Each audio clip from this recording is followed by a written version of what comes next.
సామెతల గ్రంథం 10వ అధ్యాయం. జ్ఞానము గల కుమారుడు తండ్రిని సంతోషపరచును, బుద్ధి లేని కుమారుడు తన తల్లికి దుఃఖం పుట్టించును. భక్తిహీనుల ధనము వారికి లాభకరము కాదు, నీతి మరణము నుండి రక్షించును. యెహోవా నీతిమంతుని ఆకలి గొననీయడు, భక్తిహీనుని ఆశను భంగము చేయును. బద్ధకముగా పనిచేయువాడు దరిద్రుడగును, శ్రద్ధ గలవాడు ఐశ్వర్యవంతుడగును. వేసవి కాలమున కూర్చువాడు బుద్ధిగల కుమారుడు, కోతకాలమందు నిద్రించువాడు సిగ్గుపరచు కుమారుడు. నీతిమంతుని తల మీదికి ఆశీర్వాదములు వచ్చును, బలాత్కారము భక్తిహీనుని నోరు మూసివేయును. నీతిమంతుని జ్ఞాపకము చేసుకొనుట ఆశీర్వాదకరమగును, భక్తిహీనుల పేరు అసహ్యత పుట్టించును.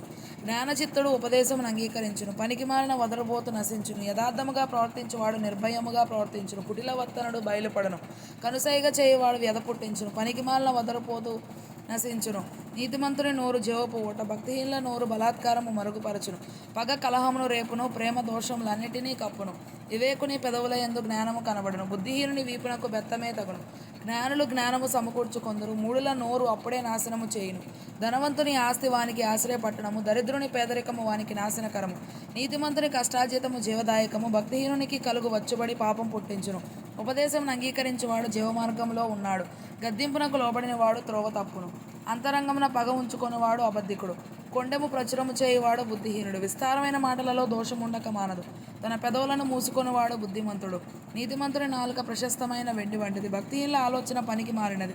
నీతిమంతుని పెదవులు అనేకులకు ఉపదేశించును, బుద్ధి లేకపోవుట చేత మూఢులు చనిపోవుదురు. యెహోవా ఆశీర్వాదం ఐశ్వర్యం ఇచ్చును, నరుల కష్టము చేత ఆ ఆశీర్వాదము ఎక్కువ కాదు.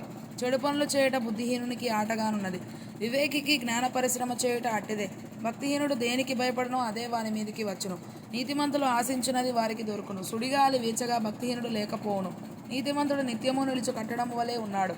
సోమరి తనను పనిపెట్టు వారికి పండ్లకు పులుసు వంటివాడు, కండ్లకు పొగ వంటివాడు. యెహోవా యందు భయభక్తులు కలిగి ఉండుట దీర్ఘాయువునకు కారణం, భక్తిహీనుల ఆయుష్ తక్కువైపోవును. నీతిమంతుల ఆశ సంతోషం పుట్టించును, భక్తిహీనుల ఆశ భంగమైపోవును. యథార్థవంతునికి యెహోవా ఏర్పాటు ఆశ్రయదుర్గము, పాపము చేయువారికి అది నాశనకరము. నీతిమంతుడు ఎన్నడనూ కదిలింపబడడు, భక్తిహీనులు దేశంలో నివసింపరు.